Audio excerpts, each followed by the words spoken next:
I feel like we're in a food processor. I feel like we're just spinning around like this. It's like you just gotta hold on and brace yourself for anything. Dayna Kaplan left Canada and built her life in Israel. Not because it was easy, not because it was comfortable, but because, for her, Israel was home. So I always saw Israel in my future. I always wanted to live here. Always. Since I've been here, it has been really, really challenging. I don't regret it for a second. Like, my kids are fighting in the war and it's been really hard, but it's such a rich, full, meaningful life.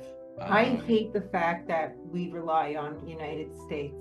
I think everyone in Israel is really frustrated with the fact that we keep having to go back to war.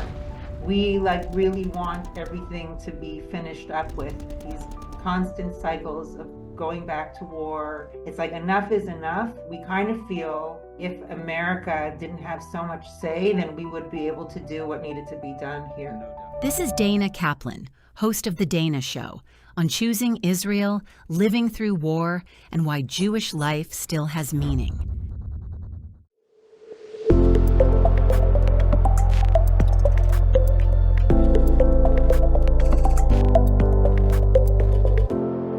Welcome to another episode of the Soothing Semantics Podcast. This is your host. I am your host, Rafi Harel. And a big thing about this week's episode, aside from having an amazing guest who I'm very excited to speak with, is I just changed my last name. So I don't know if you were aware of this, Dayna. Maybe you weren't. have. Thank you so much. Thank you so much. So we got rid of Pinsky. I love all my family members who have the name. Why did you do it? Because I never liked it. I thought, first of all, I just don't like how Pinsky sounds, to be quite honest with you. Was never into it. Was never into it even ever since I was a kid. And then I always wanted a name that was more Zioni, that was more Hebrew, as opposed to more of a kind of European name that kind of sounds more shtetl-like. I'm just not into it. You know, a lot of Jews post-Holocaust changed their names. Jews from Mizrahi Jews also changed. A lot of people changed their names. People in Ellis Island did it.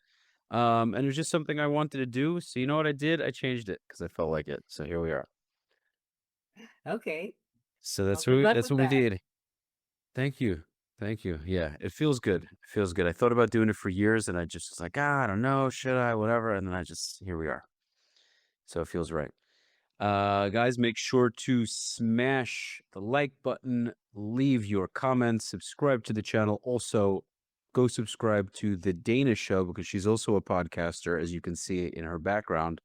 She's had some amazing guests. You've had Amir Chatzroni, you've had Daniel Spalding, you've had my God, I was just literally looking at this Jonathan earlier. freaking Pollard was on my show. Yeah, you had Jonathan Pollard. You had you had Ashley Waxman Bakshi. That's a great guest as well. You've had a bunch of awesome guests. So make sure you guys to check out. Of course, make sure to check out the podcast.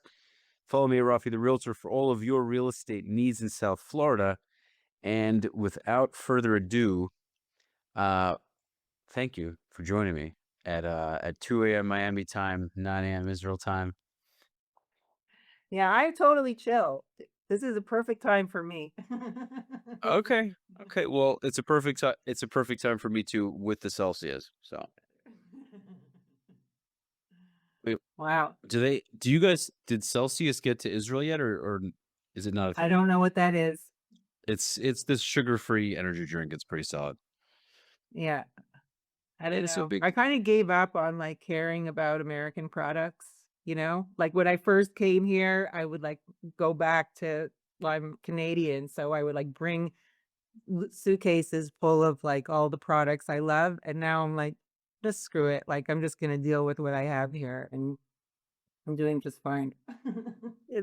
Israel has great stuff. It takes time. It takes time to kind of get out of that, but it's good. Then you're really Israeli because you're able to give up any of the good Canadian stuff. When I was first in Israel, I really wanted Arizona, the iced tea, Yeah. because I grew up in that stuff. Yeah, I remember. Yeah, I can't handle the sugar anymore. My body doesn't, it makes me chubby.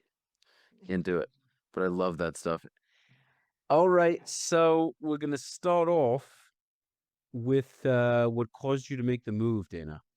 What brought you to the land of the Hebes? Well, I don't know if I'm different than most people, but I grew up in a pretty Zionistic atmosphere. My parents always thought it was really important for us to be in like B'nai Akiva schools and camps. And my dad had a Judaica business in Toronto. So it was like really ingrained into my childhood that Israel was the place that we should be and that Toronto was really just like a stopover. So I always saw Israel in my future. And when I met my ex-husband and his dad bought the rights to TCBY yogurt here, the franchise, he offered us the opportunity to move. And I'm like, let's go. Like I was ready. My bags were packed and I was ready. I always wanted to live here. Always. Like I didn't care about what kind of job I would have or anything. It was just I knew it was in my path to be here. Don't regret That's it. awesome. That's Yeah. awesome. Yeah. I wonder sometimes like why for me it was just like a known and for other people it wasn't. It isn't that it takes a catastrophe for them to have to move here. But I just felt like if I'm gonna invest in my future with my children or the future generations or even in my job, like I'd want to invest in this country where I feel the most connected. Makes so much sense. I watched your episode with Amir Khatsroni, Okay. which, by the way, I also had him on my show for a Oh two and a half boy. hour, yeah, 2.5 hour debate. And if he, I watched 6 hours of his guest appearances on podcasts the day that I spoke to him, and your episode was one of them. And I believe that he mentioned what he mentioned on my show, that people tend to do what they're comfortable with. Did he say that to you as well? Yeah, And and I think the reason a lot of people don't make the move to Israel, for example, is simply because they're very used to what they have and they're right. afraid to give it up. I think many Jews, if you could give them a similar life or even slightly less, but for the most part, they had this familiarity, they had their neighbors and their friends, and you could create a life for them that was at least somewhat similar. Many of them would consider, but Jews have it well for the most part, right? I mean, you have France and you have England, and Jews don't have it easy everywhere. But you take a Jew in, even in New York, California, Miami, if they're financially well off, relatively comfortable, it's tough. First, we're a stubborn people to begin with. And Is then there when you go, discussion now in United States about making Aliyah? Like, do you hear people, you know, entertaining the idea I of it? do, yeah, yes, I do hear it, especially in places that people are less comfortable. And I would say Miami's a little harder of a discussion. It's pretty comfortable here. Yeah. It's a pretty good place. Listen, I want to live in Israel too. I absolutely do. I've lived there for several years. I have a ton of family there. It's not this foreign place for me. I'm very comfortable there. Yeah. Yeah. But I didn't grow up wealthy by any means, and I want to be in a place where if I live in Israel, I can live there very nicely. I don't need to be loaded, but it is easier, especially if you grew up in America, to make your money in the States. Like even for podcasting, there's more opportunities, for example. You know what? It's a matter of your priorities and what is the most meaningful to you. If your goal in life is to be very wealthy and that's what you appreciate and have a very comfortable life, then, go for it. But it wasn't never really important to me. Like for me, it's just like the long-term goal of putting my roots down here and having my family, the next generations to be here. That's just what I wanted, and I'm doing it, you know? Like I I struggle a lot with work, financially, with everything. Since I've been here, it has been really, really challenging. But like I don't regret it for a second. Like my kids are fighting in the war and it's been really hard, but it's such a rich, full, meaningful life. It's like you're really like bare boning it, you know? It's like you're living like this generation. You're living this uh, the situation that we're in right now. We're we're just it doesn't I'm gonna say we're living it, but I it's know what you just so mean, much though. I so know what part you of us, mean. I know what you mean. I really know what you mean, though. I know what you you mean. know? Y- Like we're Living in so silence. part of like the history and culture. We're like right at the nucleus of what's going on in the world and in the Jewish world. And it's just like on one hand, it's a balagan and it's scary, but on the other hand, it's like so cool. It's so, so cool. It's like we're part of history, you know? Yeah. Yeah. For me, that's just like, I don't know. Nah, Dan, I Does it hear for you. me. I really hear you. I really hear you because it's Yeah. I used to have this back and forth in my head, like, should this, that. I know myself well enough when I really want to do something, I do it. I'm not really so much of a back and forth. Like, for example, with the name change, it just wasn't that important to me until literally like a month and a half ago. I said, "Fuck it, I'm doing it." Why am I even? It wasn't like I was every week. It would be on my mind when it came. Same thing with me drafting to the IDF. It was like I wanted to do it since I was a kid. I got to 21 years old. I didn't draft at 18. I got to 21. I was in the gym with one of my best friends, and I said, "I'm going. I'm not going to be that 75-year-old sitting with my grandkids." And then my granddaughter goes, "So, Saba, Grandpa, is there anything you regret not doing?" And I go, I was like, I'm not going to be that guy. I'm going, you know? So I'm sure that if making Aliyah is a priority for me, I'm going to do it. I have I have a gut feeling that I'll probably end up there, not when I'm 70, but we'll see what happens. It's all in God's hands. Well, let me ask you something. When you come to Israel, right? As soon as you land, don't you get that like glittery feeling? Yes, yeah. You feel like you're at home. You feel you're at home. 100%. You feel like you're at home. Yes, very much. Yeah.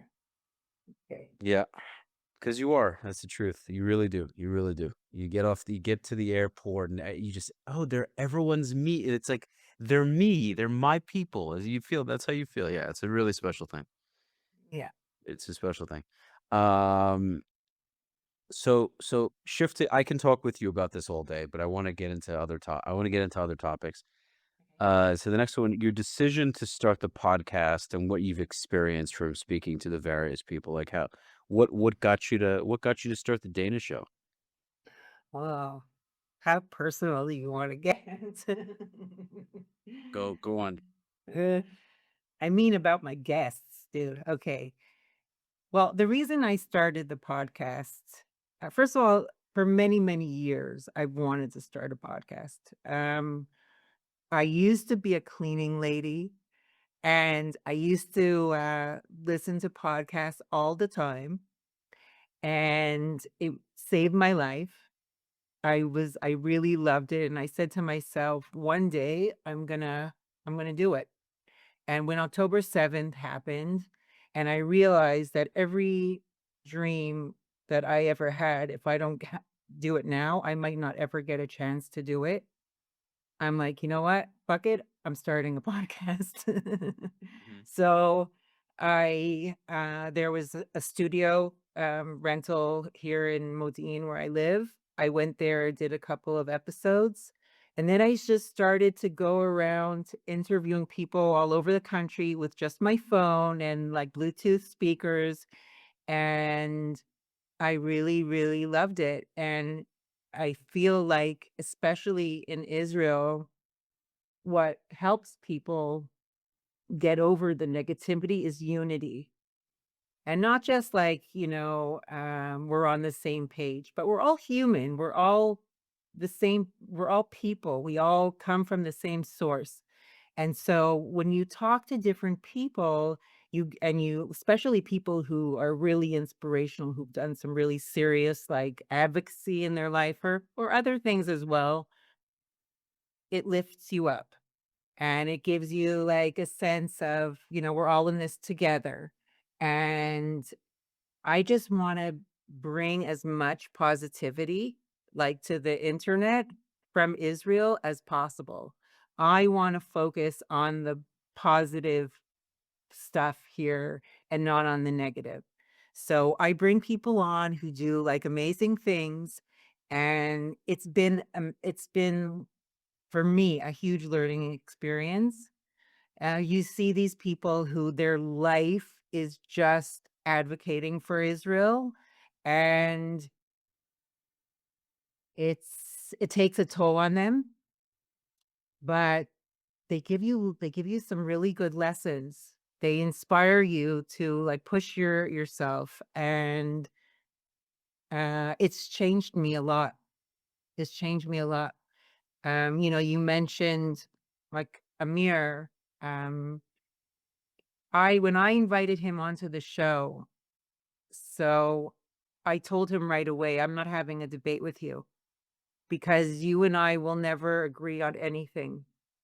But I know that his passion, even though he's very anti everything, he still has a lot of love for this country. Otherwise, he wouldn't be talking about it so much. You gave him a therapy session. I enjoyed it. You were like his you could say his s- neighbor, younger sister, whatever you want to call it. I don't know. I don't know. Well, I'll tell you something, like when I look at him, I don't, or even people in general, like I get an energy, I receive an energy from them, even from you. I feel a certain energy, and um, I like it. I'm interested. I'm curious in what makes them tick. And when I noticed right away with him what was going on, he's just angry and anti Yeah, everything. he's anti. He's. Can I be honest with you though? Also, he's kind of just a pussy. Not in a way where it's you're a pussy. It's just he's just a pussy. Like it's just the reality. He doesn't really go. He doesn't go toward challenges. He likes to avoid difficulty. And he's had things kind of set up for him financially, family wealth or trust fund or whatever he said he's gotten. I think so. He's just used to more of the eases of life, and he prefers life to be simple. And when he's met with a lot of challenges, he tends to kind of question and say, "What's the point?" He's the kind of guy that would say, "What's the point of going to the gym and building muscle? What a waste of time." And he'll lie. He'll try to make a logical argument as to why it's stupid. Like, what do you need muscle for? What's the point? What's the point of the muscle? So you strong? I could have a gun and shoot you. Why you need the That's good. muscles? It's like you're an idiot. You're academic. You're just academically stupid. It's just. But I really don't hate the guy because I actually I find I find the conversation interesting and funny. Yeah, he's entertaining. He's He's very entertaining, and entertaining. I That's what he's understand. there for. He's a provocateur. Yeah, That's yeah. what he's And the there thing that's for. beautiful is Israelis already know what's up with him. Yeah. And so most Israelis are like, yeah, it's Amir Khatrani, like whatever, they don't. Then you have people like you have Hillel Fuld, right? And you meet him and he talks really quickly and he's super intelligent. And you see like the guy is 100% all in. And then you see like the toll that it takes, you know? You see, like what I really like about my interviews uh, is after the interview when I get to have this really down to earth talk with my guests and find out what's really going on in their lives. And you find out the toll it takes for the work that they do. the real toll that people don't see online. And these people, you got to really, really appreciate them because they're making a huge sacrifice in their lives, you know, for us, for us. And I appreciate it, you It's know. awesome, as do I. Yeah. You also have to be you have to be unhinged. I remember Tal was saying this. I was talking to Tal, the traveling clad. You had him on your Yeah. street too. One of my favorite people. I love that guy. So he was saying, he's like, to do Hasbara, you have to be unhinged. You have to be someone that's very much willing to go against the grain and say things that are unpopular. Because in America, there's a real divide now. A lot of people are against Israel. A lot of people are against Israel around the world. And for you to put your face on the internet, especially if you live in Israel, it's one thing because you have all the Jews kind of protecting you. You don't feel anti-Semitism the same way. You don't really feel it at all. But when you live in the United States and you're putting your face out there, if you're living in New York, you can go on the subway, and if you have 200,000 subscribers on YouTube, someone might recognize you. You could be walking down Wall Street and some guy, that's that Jewish podcast guy, da, da, da, da, da," and Has that happened to you? honestly, not at all. I feel like first of all, I don't have a huge following. I think even if I had 500,000 followers, a lot of people wouldn't even notice. They might think maybe it's in, maybe it's not. Um, but then also, to be honest with you, I don't give a fuck. I don't give a fuck. Like I kind of want, I kind of want someone to, in a way. I'm not trying to be old macho. I'm just being honest. I'm just being very honest with you. Like if someone goes, I'd be like, all right, It's a cool feeling, you know? I honestly don't ever get death threats. Hasn't happened to me. And I'm not, Not the again, I death don't have part, but I mean, people recognizing you when you go out. It's nice. well, I've gotten approached by some Jews at different events. They said, "Oh, I've seen your stuff. It's great, yada yada." That's really nice. Some people in South Florida have seen my stuff, and I didn't know who they were, and it felt really, really nice. I was very appreciative. So Well, it's pretty cool. Rafi Harel, why did you start the podcast? The guest is doing the guest is guesting. Well, I wanted to. Oh, well, let me rewind a little. I've always been a deep conversationalist. I get it from my grandmother. My grandmother raised me, so I guess you could say I'm an old soul. It's a very cliche thing to say, but I think by virtue of the fact that I was raised by an older woman, I kind of developed this liking for deep discussion, even when I was a lot younger, even in high school. A bunch of my close friends would call me King DMC, D meaning for Oh, wow. conversation. Yeah, because I would just schmooze up anyone and sit there having long discussions. I'd be on the train going to some club with them, and I'm sitting here talking to some dude on the subway. I have like alcohol in a coffee cup, like whiskey or whatever. And I'm like, yeah, and life is all about whatever. Life is what you make of it. And and the guy's like, yeah, man, it totally is. And I was like, yeah, you just got to work hard. And my friends are like, bro, you're having deep conversations with everybody. I'm like, it's just what I like to do. And I like small talk is great, but that's who I am. I love to have deep discussion. I like to get to know people, and similar to the way you like to connect with people. And when I was younger, I always knew it was a good thing, but it made me feel different because when you're younger, most kids in high school aren't having deep conversation. They want to that dumb. You just want to do dumb shit, Yeah. So, and I did, and I had that fun too. But I like to have deep conversations. So, fast forward to 2019, I'm living with a roommate at the time, and I go, you know what, dude, I want to start a podcast. He goes, do it. Go get the equipment and start. Why not? And I was like, yeah, I'm gonna do it. Why not? Let's do it. I go to B&H in New York, very popular electronics store. All the celebrities go there. So I get my equipment sent to Miami. I had my roommate as my first guest. and haven't stopped since. I've been doing it ever since. Been just posting weekly episodes, and thank God it's been such an amazing journey. I've had so many amazing guests. Like, That's awesome. Rafi. yeah, it's been fantastic. It's been such a big part of my life. Whoa, So, good. You should have a lot of hatzlacha, a lot of success. Makes you man, happy. man, it's How been old are you? 32. Wow, youngster. I'm 20 freaking years older than you, dude.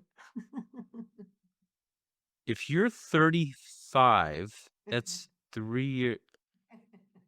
How is that? The Dude, math I is have not my mathing. oldest son is 28. Really? The math is not math. Yeah, he's almost your age. That's my go-to joke, by the way. Whenever I speak to a woman that is a few years my senior, older woman, a few years my senior, and she goes, "Yeah, my kid's about your age." I'm like, how does that make sense? If you're I always like to do that, and yeah, it's my go-to joke. Thanks. Yeah. I can feel your sincerity. It's super sincere, super sincere.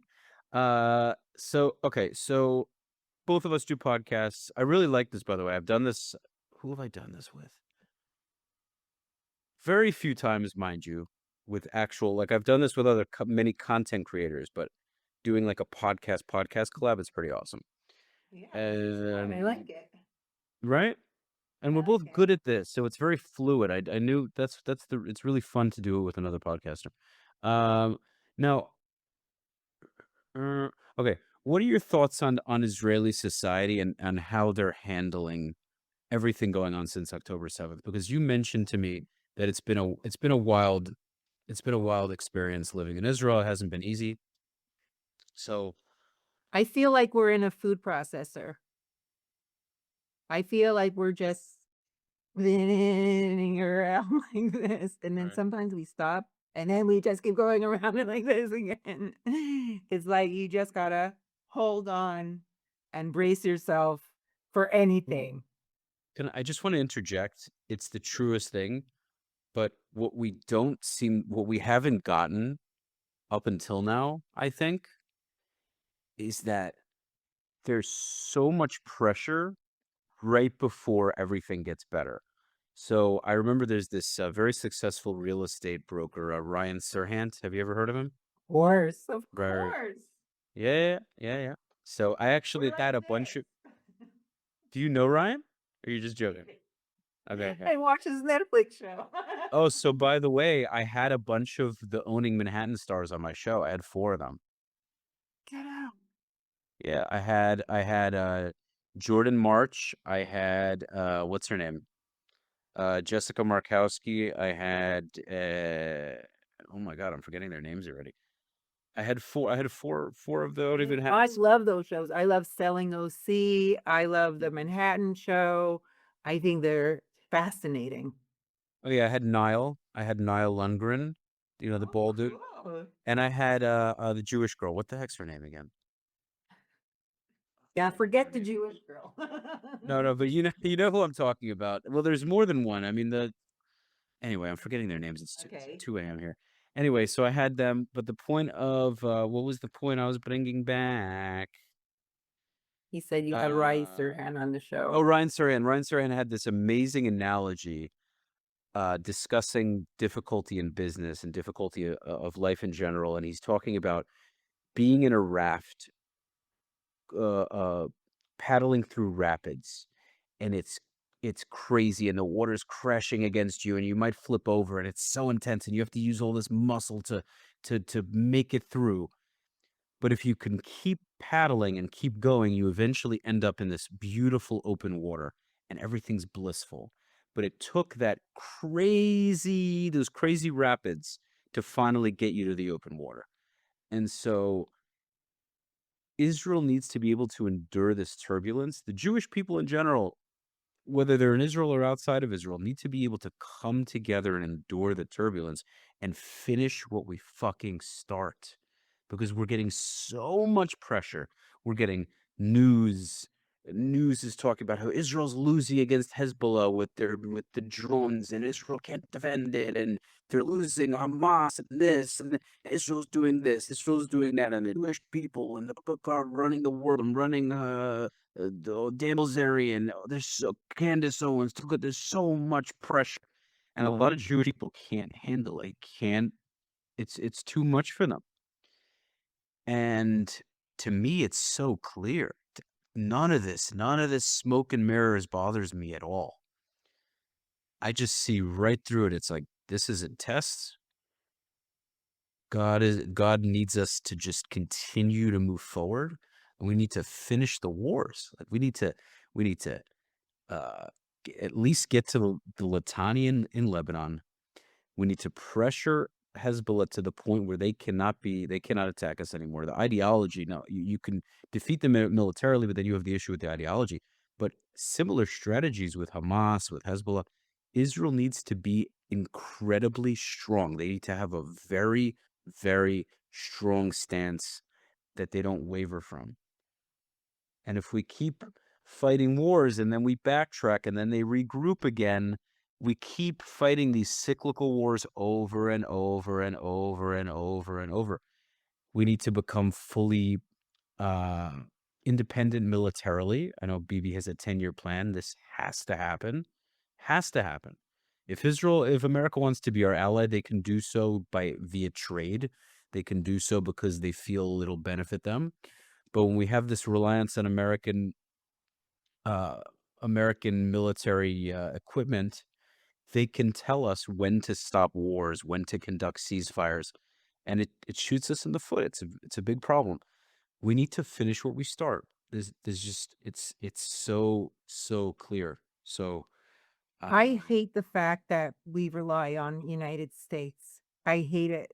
I think everyone in Israel is really frustrated with the fact that we keep having to go back to war. We really want everything to be finished up with. And even if it means that there's going to be a lot of casualties, I mean, obviously we never like any casualties, but I think that these constant cycles of going back to war, the fact that we had all these hostages taken in Lebanon and everything in the north, it's like enough is enough. right. And we kind of feel that if America didn't have so much say, then we would be able to do what needed to be done here. No doubt. And it's really, really frustrating to be just revisiting this situation all of the time. And I'm not a really political person because I don't trust anyone in our government or anyone in any government, to be honest. But Right. still, we need to have somebody super focused and strong here and to say, thank you, United States. We want to be friends. Totally, we'll be friends. But, when it comes to our security and safety, we're in charge. We Right. can't say anything about it. And it's interesting because some of the guests that I have are like, we could never be independent. And some of them are like, why should we be independent? And I'm like, there's been so many crucial moments over the last 3 years that we could have really just finished everything off and really secured our security. And we haven't done it, It and needs to be. Yeah. pardon me. Go on. So that's how I feel about it. It's been really, I can't say it's been really hard because hard is not a good word. It's like Motsiata neshama, it's like we really don't have any more juice left here. Yeah. It's the fact that Israelis have the resilience to keep doing this. The fact that the soldiers are continuing to fight. You can't. The Israeli leaders can't keep putting the people through this. And also, Rafi, it's like sometimes I feel a little guilty that I'm not more in touch with what's going on in United States in terms of anti-Semitism and stuff. But we've That's really got our hands full here, Dayna, Jews outside of Israel have to grow a pair. Sorry, the anti-Semitism is It's a joke compared to what Israelis have to endure. Like if the trickle down effect is that Jews outside of Israel have to deal with some hate, like fucking put your seatbelt on and deal with it. Like, oh no, get enough already. Like I mean, I have empathy for it. I don't want people to be attacked or cursed at or anything. I'm not saying I'm insensitive to it. But you have a choice to make. We're not posting it on social media, combat anti-Semitism. Well, post it if you want to post it. Make it so people are aware of it. But don't post it from a place of complaining as if people are going to give a shit. Because nobody gives a shit. We have to No, stop they don't. expecting people to care. Like, you speak up for us if you care. It's like, the people are people. They have their own lives. Nobody cares. Most people don't care. We have to care about ourselves. So if you live in a dangerous country for Jews, get out. If you live in a dangerous city or state for Jews, have two options. You either protect yourself, and if you can't protect yourself, then you go to a place where you can. You either go to. That's why so many people are coming to Florida, because at least in Florida you can protect yourself. It's What do you that's think is the safest place for Jews outside of Israel? You think it's where I world? live. Where I Yeah. live oh, absolutely, Interesting. absolutely, yeah. Okay. Like that's the top one. No doubt about it. No doubt about it. Because you have the local government that really supports us.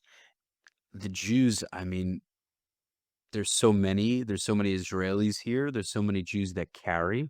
Every shul has multiple people that carry. You have security guards at every school, at every shul. I know because I personally work security. Like I do security for some of these locations. Oh, really? Yeah, Like is it so I know. volunteer way? No, I do it for cash too. Uh-huh. Yeah. Wow. That must be a popular job now, right? Yeah, I would say so. But there's people volunteer, but things are pretty secure now. God forbid anything can happen. So we always have to be aware that, it feels safe all the time, but you have to be alert. Anything could happen. Yeah. But yeah, it's definitely a great place to live. But just back to that point, I don't think, I think Jews outside of Israel should be willing to endure it, because we can't afford not to have Israel. That's right. We're holding the fort down for you. Yeah, absolutely. And the thing that frustrates me is these anti-Israel Jews who tend to come from the reform movement, even sometimes from the conservative movement. They don't understand this because they're connected to Judaism in a very casual, fun way. It's like this thing they do once a year, Passover or whatever. They can't handle the pressure because they want to be liked by their non-Jewish friends. And the moment their non-Jewish friends start asking questions, they get all uncomfortable. They can't handle the pressure. They want to be seen as American before anything else. They can't handle that kind of pressure. I know people. I have a buddy who lives in the building next door. I used to live in that building. And he's very critical of Israel, hates Bibi, super critical of Israel. Critical of Jews, quite frankly. Instead of me just being like, oh, screw you, I hate you, I just go to toe with him. And I destroy him in a debate every single time.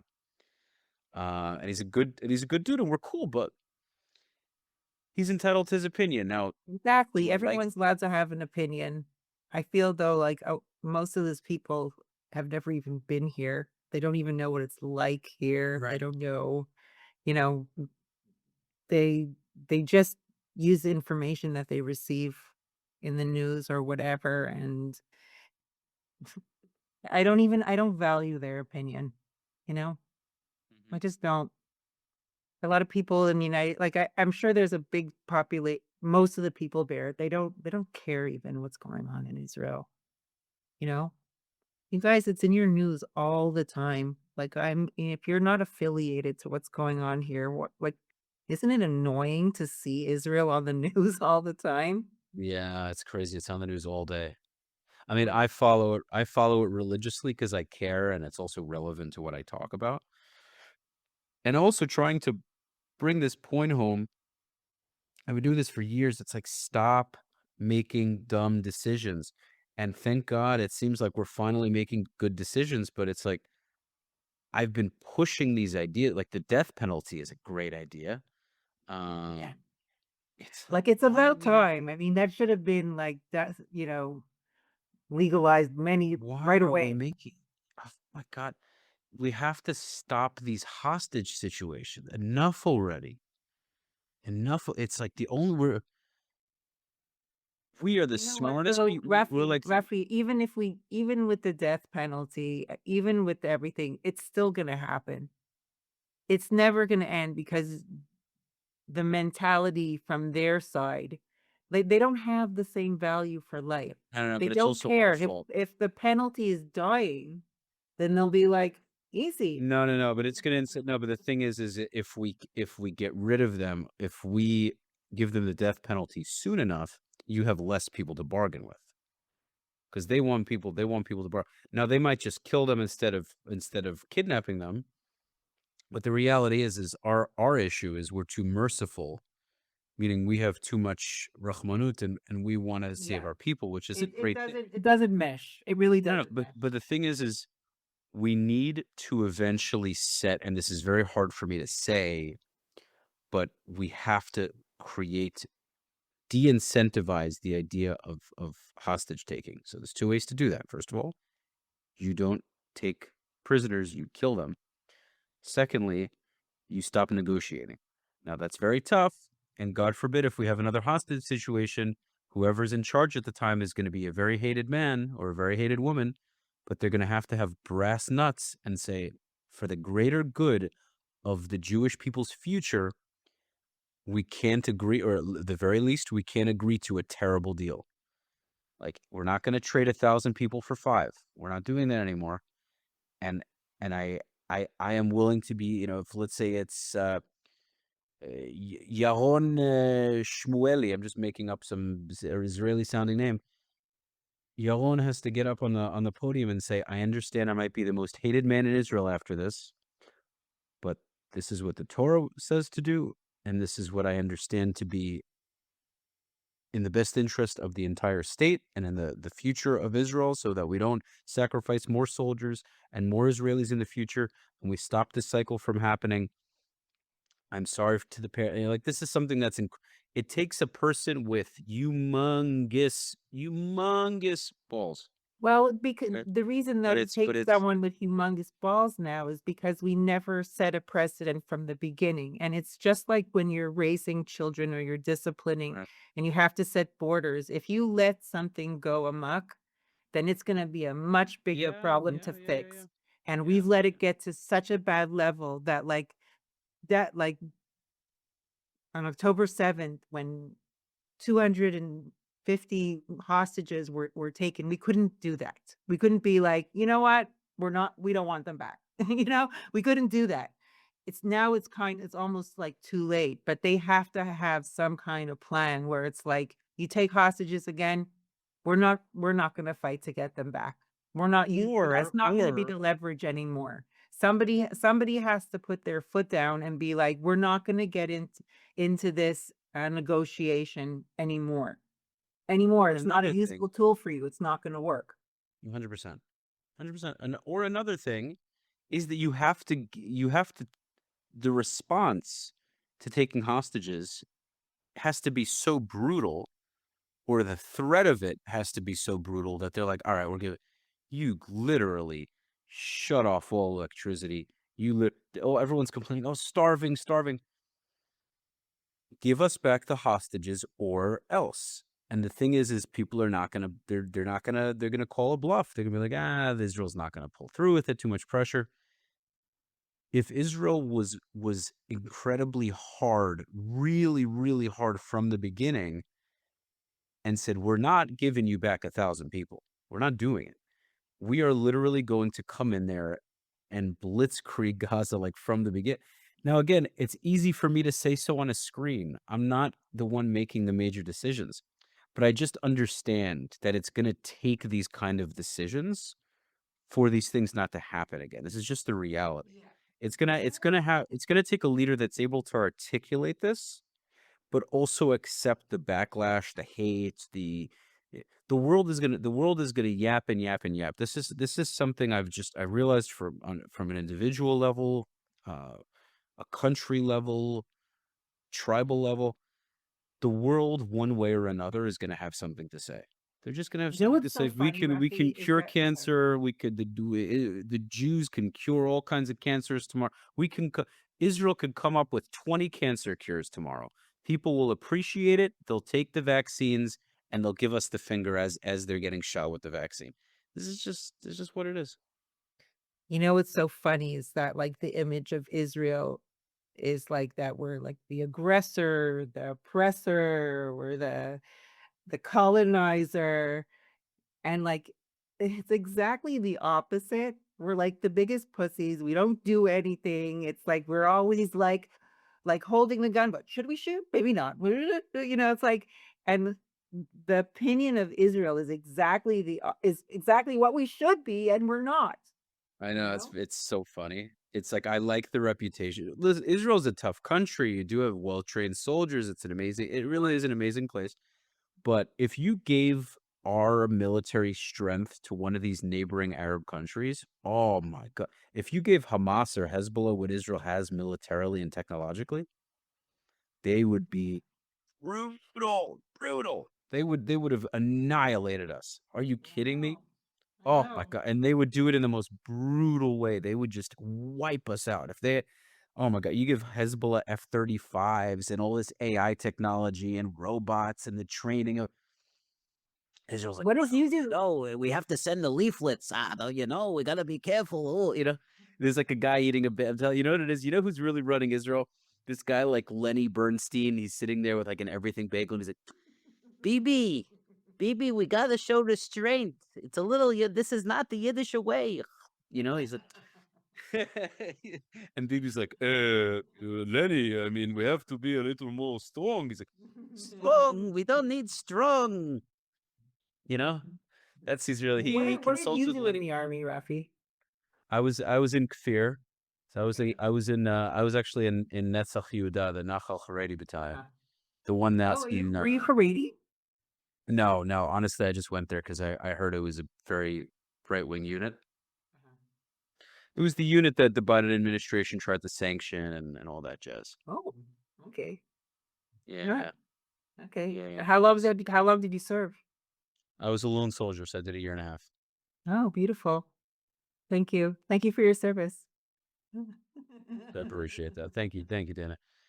Yeah, it was, and then I really wanted to go back. I didn't sign up for reserves. I wanted to go back, but my grandmother had dementia, and I was taking care of our senior cat. I grew up with 2 cats, so I took one of them passed away a while ago, and then I had the other one that was still alive, and my grandmother couldn't take care of her anymore, so I took her to Florida, and she was like 15 at the time, and I wasn't going to give her away to some shelter or whatever. I was like, I don't trust anyone to take care of her. And then I had my rent and my belongings, and I don't have family in Florida. So just with all those things put together, I was like, I don't know how the hell, like, who's going to pay my rent? Who's going to watch my stuff? Who's going to take care of my cat? Is it my grandmother? Whatever. It was a lot. So I stayed, and I'm doing my fight here. I definitely, who knows? Maybe I'll volunteer, and we'll see what happens. You happy? What, in general? Yeah. Yeah, I am. Yeah, very much so. Beautiful. Good. That's the most important. Very You want to much so. start a family? Yeah, for sure. You looking for a girl? Do you have one? I'm not looking for a guy. I'm looking for a girl for sure. Okay. Listen, I don't know. I know he's American, you know. No, I definitely is. It's a top priority for me, for sure. Good. Okay, let's break. Get on it, Rafi. We got to make some Jewish children. Let's go. I know. We got to make some Start Jewish getting children. busy. I know. I'm not 40, but I'm not 23. Yeah, for sure. It's definitely something I want to get doing. Yeah. Indeed. Is there anything else? A nice Jewish girl pregnant. Well, I'm gonna get married first beforehand. First, we'll get married. Whatever you mean to do, just do it. Fine. I mean, if it was like in the days of Solomon, then I would just do the multiple wife thing. But that doesn't. We can't do those things anymore. So I'll have one wonderful lady. Okay. That'll be that. Is there anything else you wanted to cover? Any other topics in mind? Anything you want to? We talked a lot about Israel, about what's going on here, why I started the show. I think we're living in such a crazy, dynamic, like important time right now. I think it's really cool that we're part of it, you know, that we were given this responsibility of our Yiddishkeit, of our Judaism, and also of Israel. Mhm. And I think the people that talk about it, try to improve it, try to bring attention, all of that stuff, it's like we're so fortunate. I feel like I'm so lucky. I really do. I really do. And the fact that we can connect like this around the world is also, I think it's just so super cool that we're all on the same page. We share the same DNA. It's fun. I like it. It's awesome. It's really great, isn't it? Yeah. It's fantastic. Yeah. Yeah, it's really cool. I actually come to think of it, I wanted to discuss this with Ashley. I mentioned to you a few days ago that I was having her on the next day, but I forgot that it was the following. I'm having her on this coming Tuesday. Okay. So I'm gonna be. Did you watch that episode with Rudy Yeah. Rudy Rochman on Jubilee? Yeah. We talked about it on the show. So give me your thoughts on that, if you don't mind. You know what? I've been following Rudy for years. I think like he was like one of the OGs of the Hasbara, and Yeah, like he he was was doing it always before it was cool. Yep. and I really, really connected to him. I thought he was doing such an amazing job also, like really courageous, and like seeing him like walk into all these pro-Palestinian rallies or college campuses been it's it gives me so much pride. But Mhm. when you get into that kind of like a debate with someone, for me, I when I watch a debate like that, if we're not winning the debate, then I don't want to watch it. And when I watched him doing the debates, his gisha, his approach to it of saying, we're brothers, we're family, like we're, like no, like it didn't feel like aggressive enough. It didn't feel like he made his point enough, like that he debunked them. I don't know, it just didn't feel for me like it was like an even, debate. They I didn't don't know. they didn't even take I it think serious. he was Thought it weak. was very He sweet. felt weak to me. I don't know, I'm sorry. I That's love that's Rudy. that's yeah, that's unfortunately what it is because he's falling on deaf ears. First of all, here's another thing. I don't give a shit if you're my cousin or not. If you're an asshole, then like who could this whole thing that like you're genetically similar to me, so we have to make peace. No, we fucking don't. Like it's a nice And they thing. don't fucking care either. I had ra- I'd rather, meaning the idea of being close with supposed family is nice, but it's like we're not really family in the same way that meaning you could argue the Druze are also, the Yitro, they're close to us. What everyone's close. It's all hodgepodge, like it's all word salad. It's like look at what the Arabs do to each other. The Arabs slaughter each other, and you're sitting here worrying like, oh, we're cousins. Like they could kick rocks as far as I'm concerned.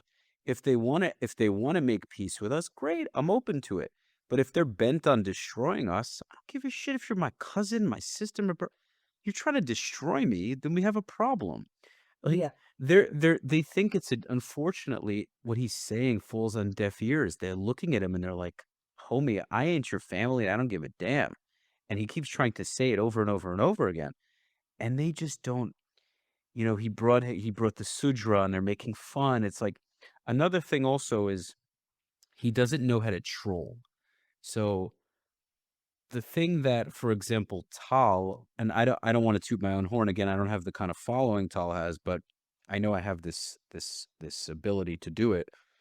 because I've done it plenty of times in debates I've had, is you have to be willing to be sarcastic. You need to come down to earth.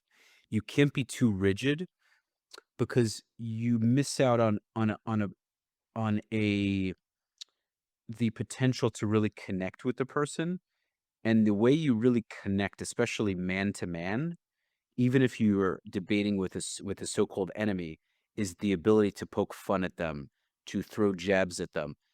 Guy friends become best guy friends when we're like, "Yo, what up, you asshole? What's up, you piece of garbage?" And that's how you develop friendships. Like I have friends that are Cuban or Dominican, whatever. I'll make racist jokes with them. We'll do this back and forth. But that's actually what builds true rapport because we're not afraid of offending each other.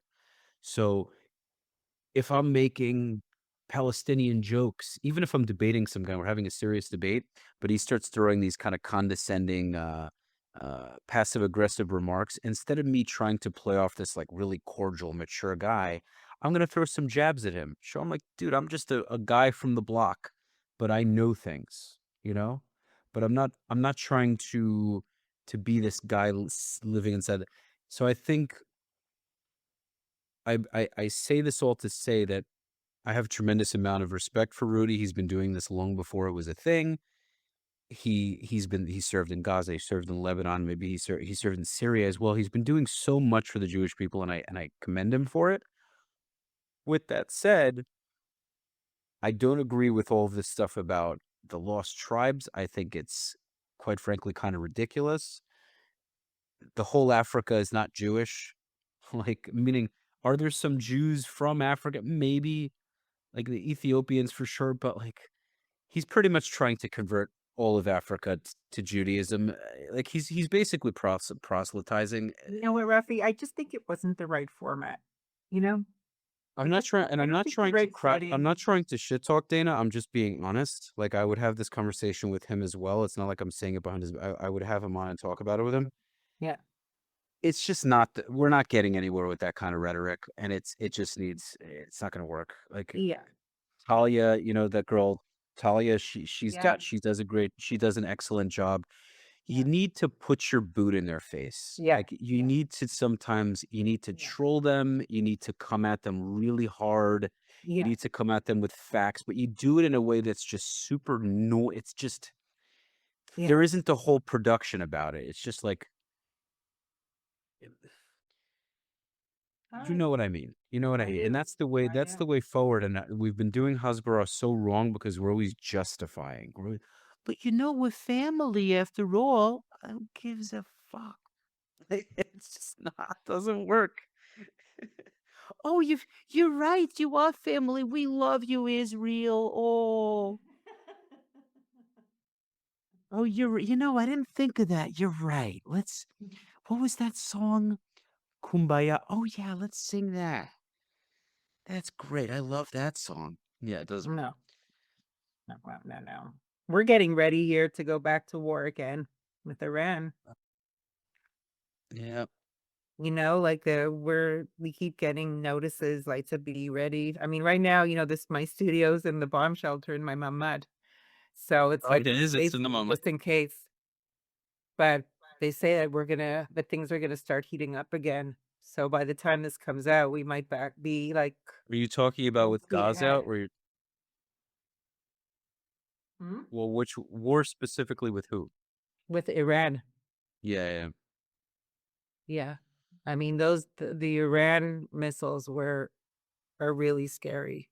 That's Yeah. like, it's really traumatizing.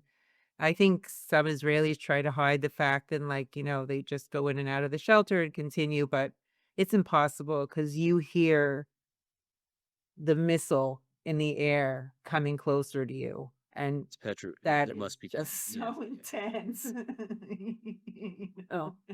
It's surreal. You have to be Really surreal. this is why a lot of Jews outside of Israel are like, hell no, I ain't moving there. But you have to have a deeper honestly, I'm not saying you have to have a deeper consciousness about it. Like, granted, if you've never been to Israel, I can't say I blame you, but it's like nobody wants to get hit by a hypersonic missile. I don't think anyone's trying to do that, but it's like not laughing. It's not funny, but it's crazy. It's fucking it's fucking nuts. It's fucking absolutely nuts. But Yeah. listen, like Dude, my how whole much building was shaking. it's Okay? crazy. It's My fucking Building in my crazy. city, and I it's love that. Insane. It's Shaking insane. here. I'm like, oh my. God. It's insane. We can't catch a break, man. Like Jewish people can't catch a fucking break. No. Leave us alone already. Just leave us Yeah, the fuck we can't alone. be no, but that's what God wants, man. It's what God wants. It's just that's what it is. It's what it is. It's like well, if you don't, but it's part of the whole spiel. We get a lot of blessings. You know, He gives us money and solid. We got some good brains, but then we get a lot of hate and a lot of it comes with the territory. So Yeah. Well, we're just amazing. People are just jealous. What are you gonna do? what are you gonna do? You know, hate is gonna hate. Tomato's gonna tomate. You know. All right, Dayna, this has been really, really fun. I'm so glad Yeah, we I did really this. enjoyed myself. Thank you so much for inviting me. It was really Awesome. fun to meet you and to see what you're doing. And you're a really cool guy. Wish you a lot of Thank you. success. Thank And you. I'll look you up when I come to Miami. Sounds good. Sounds great. And keep a nice girl in mind for me. I will, I'll definitely. give you like off the Would you podcast. I'll want to give you date an Israeli girl? for sure, for sure. Yeah? Would you I'll give you relocate? not at the moment, but who knows, man? The right girl, you never know. You never know. Yeah. It's tough because I have like my life set up, but you never know. I'm not closing the door on any possibility. Okay. But I'll give you more of an idea of like what kind of girl I'm looking for, and when we get off the show, and then you could Okay, hopefully fine. get to Fine. We'll get you over here. sound sounds good. Sounds good.